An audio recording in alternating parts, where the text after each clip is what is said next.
నా లోకము యముడొచ్చాడమ్మా నా కోసము. అమ్మ సుక్కమ్మ పచ్చని పందిట్లా నీకు పెళ్లి చేసుకున్నాను. ఏ నష్టం వచ్చినా కష్టం వచ్చినా లాభం వచ్చినా నీకు తోడుగా నీడగా ఉంటానని పెళ్లి చేసుకున్నా. కానీ భగవంతుడు నిన్ను నన్ను వేరు చేసి తీసుకొని పోతున్నాడు అని ఆ చివరి మాటలు సుఖముతో నేనెళ్ళిపోతున్నా.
మరి ఈ భూమి మీద పుట్టాలంటే ప్రతి జీవికి తల్లి జన్మనిస్తుంది. కాబట్టి ఆ తల్లి ఉన్నా లేకున్నా ప్రాణం పోతున్నప్పుడు ఆ జన్మనిచ్చిన తల్లి మనిషికి ఏ విధంగా గుర్తొస్తుంది అంటే అమ్మా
జన్మనిచ్చిన తల్లి తంగమ్మకు ప్రాణం పోతున్నప్పుడు చివరి మాటగా తీరిపోయింది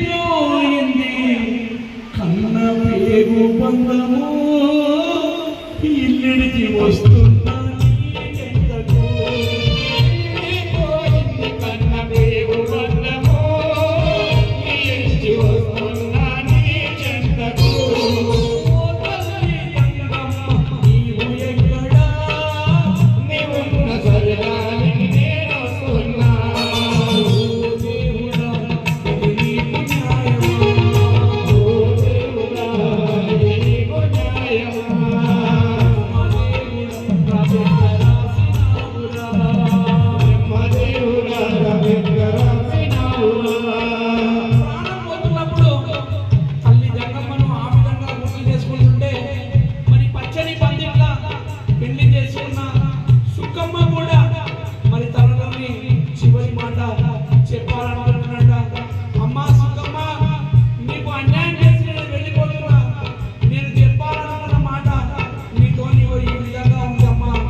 సుఖమ్మ తేగిపోయింది భార్య భర్తల రుణము ఓ భార్య సుఖమ్మ పిల్లల పైలము తేగిపోయింది భార్య భర్తల బంధము ఓ భార్య సుఖమ్మ పిల్లల పైలము ఓ భార్య సుఖమ్మ నీవు భద్రము నిలిపోతున్న నాలుగము ఓ జీవమా ఓ మాయా జీవమా ఓ జీవమా ఓ మాయా జీవమా ఓ జీవమా వెళ్ళిపోయేది జీవమా ఓ జీవమా వెళ్ళిపోయేది జీవమా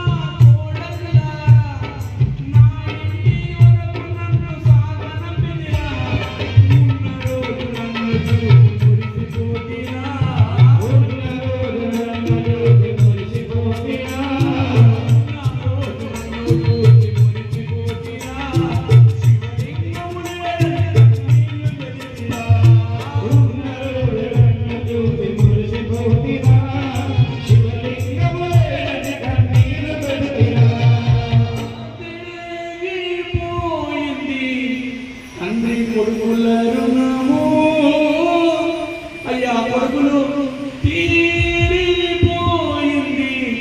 రక్త సంబంధము నా కొడుక బాలరాజు నీవు పైలము తీరిపోయింది రక్త సంబంధము నా కొడుక బాలరాజు నీవు పైలము ఓడాదికమ్మ మీరు భద్రము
వదిన మగుల రుణము అమ్మ వదినలో తేగిపోయింది బావ మగలి రుణము వదిన లక్ష్మమ్మ నీవు పైలము తేగిపోయింది వదిన మరి బంధము వదిన లక్ష్మమ్మ నీవు పైలము వదిన రాములమ్మ అన్న పైలము నిలిపోతున్న నాలుగము అన్న బంగారు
కోట్లు, బిల్డింగ్లు, మేడలు, మిద్దెలు, ధనము, ధాన్యం ఎంత సంపాదించినా మనిషి చివరి రోజు వరకే ఆ ఆశ ఉంటుంది. కానీ ఆ చనిపోయే ముందు ప్రతి మనిషికి రెండో ఆశ ఉంటుందంట. మరి అందరూ అనుకోవచ్చు, ఉన్నప్పుడు ఆశ ఉంటుంది, అర్థం ఉంది, మరి పోయే ముందు ఏం ఆశ ఉంటుందని. కానీ పోయే ముందు ఆశ ఏమైపోతుందంటే, అమ్మా ఈ భూమి మీద బతికినప్పుడు లక్షలు, కోట్లు, బంగారము, ధనము, ధాన్యము, జాగలు, మేడలు, మిద్దెలు, పెద్ద పెద్ద బిల్డింగ్లు ఎంత సంపాదించినా మనతో ఏమీ రాదు. మరి ఆశ, రెండో ఆశ ప్రాణం పోతప్పుడు ఏమని పుడుతుందంటే, నా సాగు ఎవరు చేస్తారు, నా సాగు ఎట్లా చేస్తారు. కోట్లాది కోట్ల రూపాయలు ఉన్నోళ్ళకైనా అదే ఆశ ఉంటుంది. రోడ్డు మీద ఆడుకునే భిక్షగానికి కూడా అదే ఆశ ఉంటుంది. రెండో ఆశ ఏం పుడుతుందంటే, నా సాగు ఎవరు చేస్తారు, నా సాగు ఎట్లా చేస్తారు అని. మన హిందూ సాంప్రదాయం ప్రకారము అమ్మనో, నాయననో, అన్ననో, తమ్ముడో చనిపోతే పెళ్ళైన ఆడపిల్లలు, బావలు ఆ సాగు చేసే భాగ్యం దొరుకుతుంది. తల్లి తండ్రి చనిపోతే బిడ్డలు, అల్లుళ్ళు ఆ యొక్క సాగు చేసే భాగ్యం దక్కుతుంది. కాబట్టి మరి ముగ్గురు బిడ్డలు, ముగ్గురు అల్లుళ్ళు ఉన్నారు శివలింగం యాదవ్ వరకు.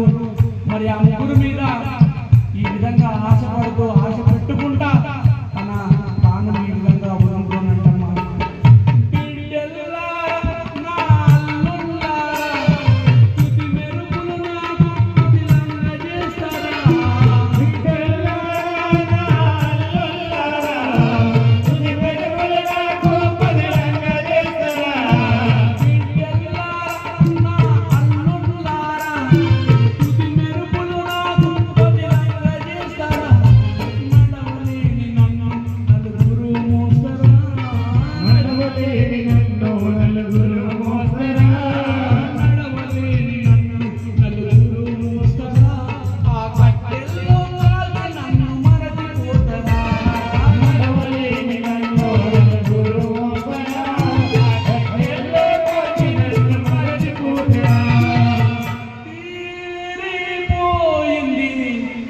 కన్న బిడ్డల రుణము.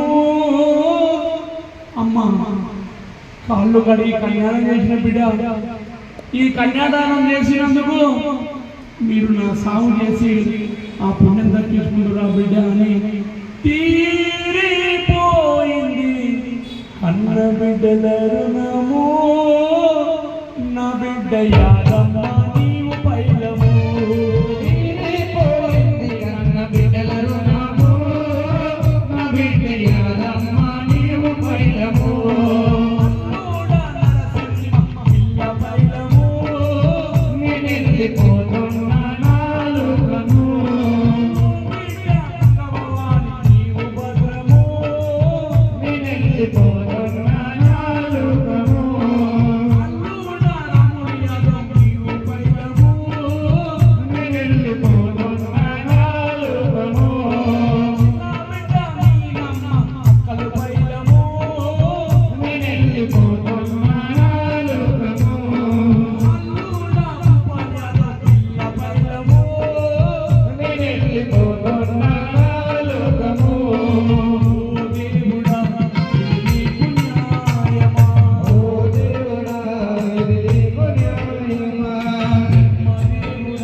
వదిలే మరదలని, మరి ప్రేమ బంధాలు, ప్రేమానురాగాలు ఒకరికి ఒకరు పంచుకుంటారు.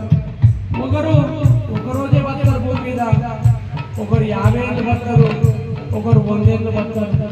కానీ ఉన్నన్ని రోజులు మాత్రము ప్రతి ఒక్కరు ఒకరికి ఒకరు ప్రేమ పంచుకుంటారు. మరి ఈ యొక్క ప్రేమ పంచినప్పుడు మనిషి చనిపోవడం సత్యం. కాబట్టి మరి ఆ మనిషి మళ్ళీ ఇంత ప్రేమ మంచిడు, ఇంత మంచిగా ఉన్నాడు, అయ్యో మా నాన్న, అయ్యో మా అన్న, అయ్యో మా అమ్మ అని మరి ఎప్పటి మాత్రము ఈ ఎవ్వరు కాదు చనిపోయినాము. మనము ఈ భూమి మీదకి ఒంటరిగానే వచ్చినాము, ఇక్కడి నుంచి పోయేది కూడా ఒంటరిగానే. ఎంత సంపాదించినా మనతో ఏమీ రాదమ్మా. చేసిన మంచి చెడు తప్ప ఇంటికి మనం ఏమి తీసుకుపోము. కాబట్టి అన్న శివలింగం అన్న మనం చెప్పాలనుకుంటున్నట్ట చివరి మాట ఏమంటున్నాడు అంటే, అమ్మ మట్టి కుండలు మన శరీరములు, వాటిపైన మనకెందుకు మమకారాలు. మట్టి కుండలు మన శరీరములు, వాటిపైన మనకెందుకు మమకారాలు. మట్టి కుండలు ఈ శరీరములు, వాటిపైన మనకెందుకు మమకారాలు. పగిలిపోతే మట్టిలో మనం సమానము, పగిలిపోతే మట్టిలో మనం సమానము. పగిలిపోతే మట్టిలో మనం సమానము. పోక తప్పదెవ్వరికైనా శ్మశానము. పగిలిపోతే మట్టిలో మనం సమానము. ఒక తప్పదెవరికైనా శ్మశానము. పోచలాదాసుడి మదిలో విచారము, గురుదేవుల రామ కృష్ణ భావము. నేనెళ్ళిపోతున్న నా లోకము, యముడొచ్చాడమ్మా నా కోసము.